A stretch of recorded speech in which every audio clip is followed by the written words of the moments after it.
Domingão com Série B do Campeonato Brasileiro e oitavas de final da Copa do Mundo de Clubes. Análises, dicas e estatísticas desses confrontos agora aqui no Bets do Dia.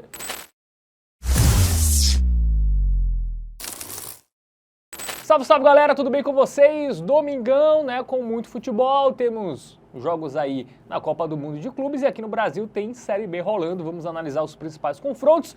Eu estou aqui com ele, Matheus Montenegro, tudo bem com você? Tudo bem, Faberman. E você? Você está bem? Estou bem, estou meio gripado, tá? Mas tá bom. Eu posso carregar o programa, aí a gente faz igual Boa. aos outros dias. Vamos que vamos, cara. Nós temos Flamengo e Bayern, Faberman. Estou devidamente ansioso. PSG e Inter de Milão, que eu acho que é o confronto mais tranquilo aí dessas oitavas de final, pelo menos em termos de odds, né? A maior discrepância. E temos também Série B do Campeonato Brasileiro, né? Agora a gente só tem 2 jogos por dia aí nessas oitavas de final da Copa do Mundo de Clubes, então vai ter um joguinho de Série B aí também pra gente tentar analisar. Para você apostador, e é por onde a gente vai começar, né? Começar pela segunda divisão nacional. Atlético e Remo, jogo domingo, 4 da tarde, lá na Arena Sicredi, né? Lá em São João del Rei. Jogo pela 14ª rodada aí da Série B. O Atlético está na parte de baixo, mas vem de uma importante vitória, né? Contra o líder Goiás, fora de casa. E o Remo vem de derrotas, né? Para Atlético e Paysandu. É o primeiro jogo do Atlético em São João del Rei, né? Que tava ajeitando, ou ele jogou já na última rodada? Jogou na rodada anterior. Na rodada anterior ele jogou. 2 times que vêm agora da Série C, né? Diga-se de passagem, Isso, acabaram de subir aí. Joguinho interessante, tá? Uma discrepância grande em termos de classificação, mas a gente vai dar uma analisada aí no momento recente, que também é discrepante e é curioso. Vamos que vamos pro nosso aplicativo do Game Arena, sempre muito importante nos embasarmos com estatísticas e informações, e tem um QR Code aqui para você apontar a câmera do seu celular e baixar de forma gratuita o app, beleza? Bom, o Remo, ele tá na parte de cima, né? Tá ali em 9º lugar, já esteve bem melhor na competição. E o Atlético está na zona de rebaixamento, mas é curioso, por quê? O Remo vem de 2 derrotas, o Atlético vem de 2 vitórias. Então pode-se dizer que o Atlético, mesmo estando em baixa, vem numa ascensão, e o Remo estava em alta, mas vem numa queda. E a gente vai ver isso aí em termos de classificação agora. O Remo ficou um bom período no G4, inclusive, tá? Chegou a ser vice-líder, acho que até assumiu a liderança em dado momento, mas já caiu ali para 9º lugar. É bem verdade que tá o quê? Com 20 pontos, apenas um pontinho de diferença aí pro CRB. Então, se ele vence esse jogo aqui, por exemplo, ele pode muito bem terminar a rodada no G4, né? Enquanto o Atlético tá lá embaixo em 18º, 12 pontos marcados aí nessa segunda divisão nacional. Mas 6 desses 12, né, foram nas últimas 2 rodadas, né? Vamos ver os confrontos aí, começando pelo time mineiro, né, que venceu o Goiás, 2-1, um jogo até meio polêmico, absurdo, né? O segundo gol do Atlético, mas venceu por 2-1. E antes disso, venceu o Operário em casa 2-1. Mas um detalhe do Atlético é que jogando em casa, ele sofreu gol em todos os jogos, né? A gente vai ver aí. Cara, até fora, né? Ele vem aí numa sequência só. Nos últimos 5 jogos ele sofreu em todos. Essas 2 vitórias ele sofre gols também, né? Diga-se de passagem. Então, aí, só contra o Botafogo de Ribeirão que ele não sofreu gol. Salvo engano, só teve esse e outro jogo na Série B que ele não levou, tá? Ou foi só nesse mesmo, se eu não me engano. Enfim, ele leva gol demais. É uma das piores defesas. Eu acho que é a pior defesa. É a pior defesa da Série B aí do Campeonato Brasileiro. 21 gols sofridos, salvo engano, tá? A gente vê aí, ó, tomou 4 do Atlético Goianiense, tomou 4 do Criciúma. Até nas vitórias, 2-1 só, de Botafogo de Ribeirão, que foi 3-0. É um time cujo sistema defensivo deixa muito a desejar. Até mesmo com essas 2 ótimas vitórias aí que ele vem, né, que deu uma sobrevida para a equipe, ainda assim acabou sofrendo gol, né? Já o Remo, Fabermano, passou por um momento ali complicado, teve mudança de treinador, né? Perdeu seu treinador para o Sport. O Daniel Paulista, né? Isso. O Daniel Paulista saiu do Remo e foi pro Sport. Chegou o Antônio Oliveira. Que estava no Sport. Que estava no Sport. E o time não vive lá esses grandes momentos, né? Primeiro, perdeu pro Atlético Paranaense fora, que a gente pode até relativizar. Uma derrota, entre aspas, ok, né? Em termos de... até termos teóricos, né? Pelo menos. Mas depois ele perdeu um repá e aí não podia, né? É inaceitável isso aí. Tanto para Remo quanto o Paysandu. Perdeu o clássico local lá, que é muito grande. E acabou perdendo esse jogo. Então chega um pouco pressionado, né, velho? Precisa do resultado, né? A última vitória foi contra o Operário em casa, 2-1, mas se a gente pegar os jogos fora, o único jogo que o Remo não fez gol foi esse contra o CRB, tá? Pois que ele perdeu de 2-0. Ele fez ofensivamente gol é bom, Remo. em todos os outros jogos como visitante, então a estatística aí pra gente prestar atenção, né? Já direcionando um pouquinho da nossa dica, né? Que a gente vai ver agora no nosso momento Bet Nacional, porque é um jogo onde o favoritismo é do time da casa, né? Como em todos os jogos da Série B, mas apesar dessa boa sequência do Atlético, ainda fica com o meu pé atrás, tá? Trocou de técnico agora, conseguiu 2 vitórias seguidas. Não dá para saber se foi aquele ânimo, né, de novo treinador, se o time de fato se ajustou. E o Remo precisa muito da vitória, né? Vai jogar fora, mas vai jogar pra cima, porque não pode perder mais um jogo, né? Pô, e a gente tá falando de um Atlético aí que tem a pior defesa dessa Série B, né? Que até mesmo nessas 2 vitórias recentes aí que você citou, sofreu gol contra o Remo, que marca gol em praticamente todos os seus jogos. O Remo que é cheio de cara conhecido no ataque, tá? Por mais que nem esteja jogando tão bem, tem o Felipe Viseu, o Marrone, que não estão jogando muito bem. O Pedro Rocha, que fez um início interessante aí de Série B também. Mas enfim, tem nomes conhecidos aí no ataque do Remo. É um ataque que deixa muitos gols, como a gente viu, né? Fora de casa, até fora de casa, ele só não faz contra o CRB. Mas de resto, ele acabou deixando seu golzinho. E vai ser essa a nossa dica do Tipster, tá? Até porque eu acho que é difícil cravar resultado final aqui nesse jogo, porque a gente tem um Remo que é melhor, mas que vive um momento ruim, né? Contra um Atlético aí que, teoricamente, em termos comparativos de elenco, é mais fraco que o Remo, mas vive numa crescente. Então, velho, eu acho que vai ser um jogo de gols. Não descarto uma vitória para nenhum dos dois lados, mas eu imagino que vai ser um jogo movimentado, tá? Eu imagino que se tiver um vencedor nesse jogo, vai ser 2-1 para uma das duas equipes. Então, por isso, o gol do Remo é onde eu acabo enxergando mais valor aí. Eu acho que acaba sendo um custo-benefício melhor. Muito bem, então gol do Remo aí é a nossa dica aí para o confronto entre Atlético, né, e o Leão Azul paraense. A gente agora segue falando de Série B, um duelo de Alviverdes, Chapecoense e Goiás. Chapecoense que vem bem, né? 5 vitórias seguidas em casa, e o Goiás que vem bem, né? Mas vem de um tropeço em casa contra o próprio Atlético aí que a gente acabou de ver. O líder Goiás, né? Líder Goiás, jogo domingo, 7 da noite, lá na Arena Condá, 14ª rodada do Campeonato Brasileiro. 2 times que nos últimos anos aí estavam habituados até a jogar a Série A do Campeonato Brasileiro. Isso. Acho que tivemos esse confronto na Série A recentemente, né? Tivemos, porque às vezes um tá na A, certamente. o outro tá na B, aí fica esse ioiô, né? Normalmente o Goiás é um time muito ioiô. Bom, vamos lá pro nosso aplicativo do Game Arena, vamos ilustrar melhor aí, porque realmente são 2 times que a discrepância é consideravelmente grande em termos de tabela, né? Mas o momento do Goiás ele não é muito bom, né? O Goiás, que é o líder da competição, 26 pontos marcados em 13 jogos. Ele vem aí de 2 derrotas, né, consecutivas. Até a 11ª rodada, o Goiás ele tinha um dos melhores inícios de Série B da história dos pontos corridos, tá? E a gente tem a Chape ali com 19 pontos. É curioso, porque a Chape ela tá em 10º lugar, mas ela tá com 19 e o CRB, que fecha o G4, tem 21. Ou seja, a Chape pode passar o CRB, que é um time de G4 aí nessa rodada. A Série B que tá muito achatadinha ali, todo mundo muito embolado. E a Chape, né, quase todos os seus pontos foram dentro de casa, né? Porque ela tá um padrão, perde fora, ganha em casa, né? Perdeu do Botafogo fora, ganhou da Ferroviária em casa, perdeu do Novo Horizontino fora, ganhou do Amazonas em casa, perdeu do Avaí fora e aí ganhou do Cuiabá em casa, né? E aí empatou fora com o Atlético, foi uns poucos pontos aí como visitante. Aí em casa venceu o Criciúma, fora perdeu do Vila Nova, em casa ganhou do Atlético. Mas só um detalhe, né, dos 6 jogos que a Chapecoense tem em casa, venceu 5, perdeu 1, que foi na primeira rodada contra o Curitiba, mas ele tomou gol em 4 desses 6, tá? Pois é, era essa informação que eu ia trazer, ó. Ele vem numa sequência aí de... Os últimos 9 jogos, só um jogo ele não sofreu gol, que foi em casa contra o Amazonas, que é um time da zona de rebaixamento, diga-se de passagem, né? Então, realmente, tem um sistema defensivo que até mesmo dentro de casa deixa a desejar. As últimas vitórias em casa aí, ó, ele levou gol da Ferroviária, foi 2-1, até mesmo quando vence, né? Isso que eu quero trazer. Contra o Cuiabá também, ele venceu, mas sofreu gol. Contra o Criciúma também, venceu, mas sofreu gol. Então, tem essa estatística aí e tem pela frente o líder Goiás, né? Que vem de 2 derrotas. Essa derrota aí foi até muito surpreendente contra o Atlético, né? O time da zona de rebaixamento. Contra o CRB fora, a gente pode até relativizar, acho que é uma derrota meio que aceitável, mas antes disso o Goiás vinha muito bem, né, velho? E é um time que deixa gol em praticamente todos os seus jogos. Ele não marcou aí gol fora de casa contra o CRB, mas de modo geral é porque ele ganhou a maioria dos jogos, né? Isso. Ele não fez ali também contra o Paysandu, e eu acho que só teve mais um jogo que ele acaba não deixando gol. Enfim, timezinho muito qualificado esse do Goiás, eu acho que ele vai subir, inclusive, esse ano, tá? Muito bem, vamos para o nosso momento bet nacional, odds na tela, porque o favoritismo é da Chapecoense, Mas né? nem é tão grande, né? Nem tão alto a discrepância, né? Até porque é o líder, o adversário. E aí, Matheus, dá para confiar na Chapecoense? São 5 vitórias seguidas em casa. Tem esse ponto, mas a gente tá falando também de um... Por mais que o Goiás ele venha dessas 2 derrotas seguidas, o Goiás ele é mais qualificado do que a Chape, né, velho? Enfim, eu tenho meu pezinho atrás, tá? Eu acho que vai ser um jogo de gols, o que destoa um pouquinho, inclusive, de Série B, certo? Série B normalmente tem uma média muito baixa de gols. Eu acho que confiar em resultado final aqui é complicado nesse jogo. O Goiás é mais qualificado, mas vem de 2 derrotas seguidas. A Chape não é lá essas grandes coisas, mas dentro de casa é muito forte. Então, cara, eu acho que se for buscar algo em termos de resultado final, seria melhor você esperar o ao vivo, tá? Ver ali a postura das equipes e tudo mais e fazer uma análise em live, né? E para pré-jogo eu prefiro focar em gols. E aí eu vou trazer 2 alternativas. Eu gosto do mais de 1.5 gols, tá? Que paga 1,54. E aqui é aquela velha história. Só 3 placares são head nessa aposta aqui, que é o 0-0 e 1-0 para um dos 2 lados. Coisa que eu não acho que vai acontecer. E qual é a minha análise para esse confronto? Velho, se for para sair 2 gols, ao meu ver, o resultado mais plausível seria 1-1. tá? E não um 2-0 Chapecoense. Eventualmente até um 2-0 Goiás também não é loucura não.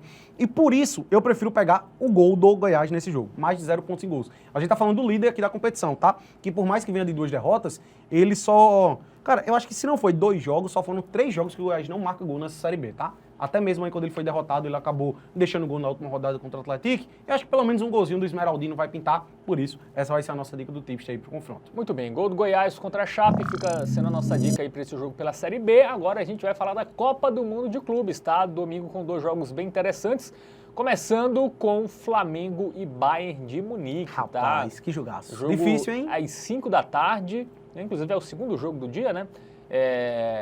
Esse jogo vai ser lá no Hard Rock Stadium. Flamengo que venceu o Bayern, né? Que venceu o Chelsea, né? Na fase de grupos. E o Bayern que perdeu na última rodada para o Benfica, poupou ali no primeiro tempo. Quando tentou acordar no segundo tempo, não conseguiu empatar. E acabou ficando em segundo lugar do grupo, né? Que caiu nessa chave, né? Tudo bem que tem, em tese, é melhor pegar, em tese, né? O Flamengo do que o Chelsea, né? Que seria o adversário. Mas depois tem PSG e Real Madrid, né? No caminho. Então não sei se foi muito lucro não ficar em segundo aí para o Bayern de Munique. Cara, joguinho bom, jogo difícil de se analisar, diga-se de passagem, tá? Porque a gente tá vendo aí que os brasileiros estão surpreendendo, né? Então, quem sabe a gente não vai ter mais uma grande surpresa com o Flamengo batendo o Chelsea. Bom, vamos lá pro nosso aplicativo do Game Arena, vamos dar uma ilustrada e entender melhor aí a situação das equipes, né? O Flamengo, que foi líder do seu grupo, né? Passou aí de forma invicta, com 7 pontos marcados. Eu acho que o Flamengo teve a 5ª melhor campanha dessa... Salvo engano, foi um dos 5 times que não perdeu nenhum jogo.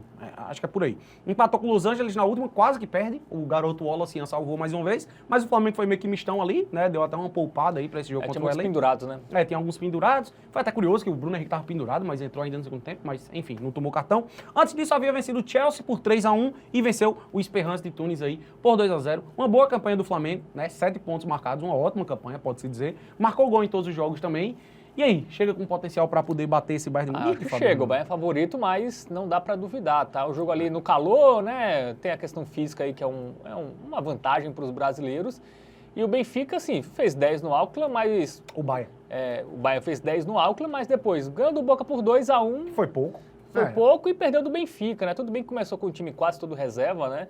Mas aí quando botou os titulares também não conseguiu fazer gol, né? Então... É um Benfica que não é imbatível, é um Bayern que não é imbatível, é favorito, mas se tem um time brasileiro que pode ganhar de um gigante europeu, é o Flamengo. Né? Você acha? Eu acho que talvez só não o Fluminense. Eu botaria fé também no Palmeiras, Botafogo, eventualmente. Talvez... porque o Palmeiras, esse último jogo contra o Inter Miami não foi muito bom também, mas enfim. Cara, eu acho que é muito curioso, porque a gente meio que vai voltar um pouco para a estaca zero em relação a quando a gente analisou a primeira rodada, que é aquela velha história dos europeus não estão com esse ímpeto tão grande, mas chegar nas oitavas de final, o que se espera, né, é que vai dar uma empolgada maior. Cara, esses jogos do Bayern contra o Boca e contra o Benfica, principalmente, eu senti uma preguiça, assim, relativamente grande, tá? E ainda mais o fato de ter poupado alguns ali contra o Benfica, acabou condicionando para isso. Eu acho que o Bayern também acabou se complicando em termos do chaveamento, se quiser buscar o título aí na Copa do Mundo de Clubes, né? Bom, vamos dar uma analisada nas odds, vamos para ele, momento bet nacional. Por quê, Faber, mano? A gente tem um favoritismo óbvio do Bayern, isso era de se esperar, mas é uma odd interessante, de 1,72. E aí, vale a pena ir nessa vitória ou o Flamengo pode complicar? Eu acho que pode complicar. O empate aí nesse jogo não é nada absurdo. Eu acho que o Bayern é favorito, eu acho que tem uma odd boa, mas eu fico com o pé atrás. Resultado final para esse jogo aí, eu acho que pode dar qualquer coisa. Pode pintar um empatezinho, velho. Bom, vamos lá. A gente tem um Flamengo que tem um sistema defensivo muito bom, né, com o Filipe Luiz. Um Flamengo que soube... O Flamengo foi soberano contra o Chelsea, eu acho que é importante a gente destacar esse ponto também, né, sobre propor o jogo, sobre criar bastante ali contra o Chelsea. Cara, o que me deixa com o pé atrás para esse jogo é realmente essa questão do ímpeto dos europeus, tá, velho? A gente tem que ter um certo cuidado com isso. Bom, o que é que você acha? Pô, eu acho que é um jogo difícil, né? Eu acho que eu ficaria entre dois mercados, tá? Que são até contraditórios, mas golzinho do Flamengo? Até o de baixo. Eu ficaria ou o gol do Flamengo, ou até o ambas marcam, ou menos 3,5. Assim, eu acho que vai ser um jogo que vai ser entre 1-1, 2-1 para alguém, 1-0 para alguém, assim. Flamengo e Liverpool foi 0-0 no Mundial recentemente, né? Sim. O Liverpool fez o gol na prorrogação. Se a gente pegar vários jogos de brasileiros contra europeus, o under é muito frequente. É porque normalmente os brasileiros entram para dar uma segurada. Nessa Copa do Mundo de Clubes a gente teve Palmeiras e Porto 0-0, Fluminense e Dortmund 0-0, Botafogo 1x0 no PSG, o único jogo que distorou realmente ali foi o Flamengo contra o Chelsea. Mas o gol foi no final, né? O terceiro gol, né? E outro ponto também, cara, foi 3 gols do Flamengo. E o Chelsea com a menos também, né? Um ponto que eu acho distinto é que ali o Flamengo contra o Chelsea, ele teve uma postura muito ofensiva, coisa que eu acho que ele não vai ter tanto contra o Bayern, tá? Eu acho que a postura do Flamengo aqui pra esse confronto ela é mais reativa. É mais difícil, né? Então, assim, cara, é um jogo que deve condicionar para poucos gols, sim. E aqui eu acho que é a análise de odds, tá? E as odds, elas estão nos indicando um fator de muitos gols. A gente utiliza como referência aí a linha do 2.5, né? O mais 2.5 gols, ele tem uma odd muito mais baixa do que o under 2.5. E aí, consequentemente, velho, eu enxergo um valor aqui no menos de 3.5 gols de fato, tá? Eu acho que existe um risco de ir no ambas marcam, porque eu acredito que o Flamengo vai adotar essa postura defensiva. Se você puxa um recorte do Flamengo, incluindo ali Brasileirão nos últimos jogos, pouquíssimos jogos ele sofreu gol, tá? O time de Filipe Luiz, ele tem um sistema defensivo que é muito eficiente.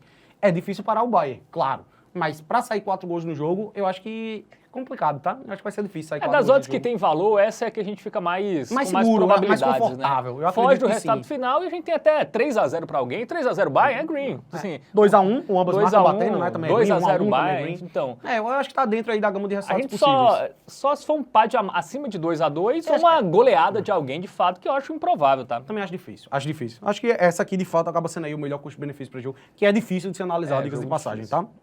Muito bem, então, menos 3,5, nossa dica aí para Flamengo e Bayern. Para fechar, tem PSG e Inter Miami, esse jogo é mais fácil da gente analisar, tanto que a nossa, como é o último, né, a nossa Hotbet, para quem já acompanha o programa aqui, o jogo é 13h, tá? Um horário não muito bom, lá no Mercedes-Benz Stadium, né, jogo das oitavas de final, Inter Miami, que foi a surpresa, né, da primeira fase. Sim, pode-se dizer que sim.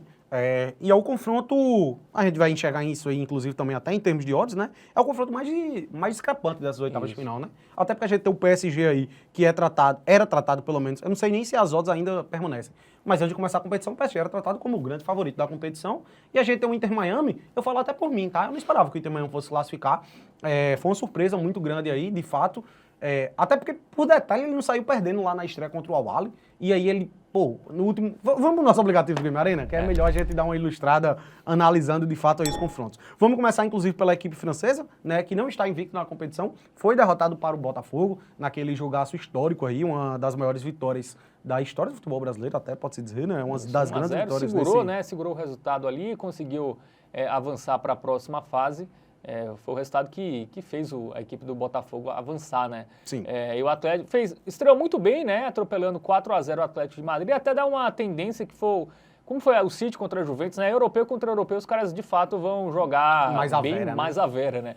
E aí contra o Botafogo foi 1x0 e contra o Seattle 2x0, né? Não foi também um placar tão elástico, mas não foi tomou... Foi fácil ali, não tomou sustos, meio que quando quis fez o gol. Foi bem tranquilo esse joguinho aí contra o Seattle Sounders. E por outro lado, a gente tem um Inter Miami que, como eu disse, Opa, eu acabei clicando aqui no jogo. Tá invicto também o Inter Miami, vale ressaltar, tá? Coisa que o PSG não tá, por exemplo. Ele empata na estreia contra o Al-Ahly, foi, cara, por boa parte do jogo, assim, foi um amasso do O primeiro tempo foi um amasso do Al-Ahly, né? né? Mas no segundo o Inter Miami foi melhor. Até é curioso, né? Porque o Inter Miami é um time meio velho, né? Assim, não tem tanta intensidade, mas no segundo tempo ele aguenta, cresce, né? E ele tá crescendo no segundo tempo. Até contra o Porto foi de virada, inclusive, Isso. né? E, cara, fez atuações surpreendentes, tá? Eu acho que, de fato, o pior jogo dele foi na estreia. Depois ele consegue vencer o Porto por 2x1. Óbvio, contando muito com o fator Messi, que fez aquele golaço de falta ali. E depois contra o Palmeiras, eu colocaria também muito como incompetência alviverde, tá? Aqui, assim, o Palmeiras entrou numa moleza, eu acho que achando que ia ganhar fácil. O Inter Miami acabou abrindo 2x0, o Palmeiras, quando apertou o jogo, apertou ali um pouquinho, ainda conseguiu empatar na reta final 2x2. Então, assim, eu acho que o Inter Miami já fez um grande feito só em chegar aí nas oitavas de final. Eu acho que Messi e Suárez não vão conseguir desequilibrar diante do PSG, não, tá? Muito bem. Então, momento Bet Nacional na tela, favoritismo altíssimo, como esperado, do PSG, mas temos a lei do ex, hein? Será que Messi vai aprontar? Pode até aprontar, mas eu acho que não. Acho difícil. Acho que é um jogo de gol, jogo movimentado, tranquilo pro PSG, tá? Cara, por exemplo, eu não coloco o Inter Miami em muita discrepância em relação ao Seattle Sounders, por exemplo, é porque o Inter Miami ele tem jogadores que podem desequilibrar, jogadores que podem Por exemplo, o Messi contra o Porto ali, fez aquele golaço de falta. O Suárez, numa jogadaça contra o Palmeiras, fez um golaço ali também. Mas ainda assim, eu acho que não assusta, tá? O PSG, se ele apertar um pouquinho, meu irmão, é jogo pra ele golear até. Vencer com tranquilidade aí por 4 gols de diferença. E por isso, velho, sem sombras de dúvidas, tá? Eu até esperava que a odd do PSG fosse mais baixa ainda, inclusive. O handicap menos 1,5, ao meu ver, tem uma odd excelente, tá? Eu achava que essa odd aqui ia estar até um pouquinho abaixo de 1,5. A gente tem aí o handicap menos 1,5, que é para o PSG vencer por pelo menos 2 gols de diferença, coisa que eu acho que vai acontecer de forma tranquila, pagando 1,57. Então eu vejo muito valor nessa odd. Por isso, essa vai ser não só a nossa dica do Tipster, mas também a Hotbet deste domingão, né? Deste domingão, então, vamos aí com stake dobrada no handicap do PSG. O PSG vencer aí por 2 ou mais gols o Inter Miami. Nossa dica final aqui dessa edição do Bets do Dia. Gostou do vídeo, daquele joinha, se inscreve no canal, ativa o sininho e lembra, aposta em entretenimento, tá? Não é investimento, jogue com responsabilidade. Valeu, tamo junto e até a próxima. Valeu.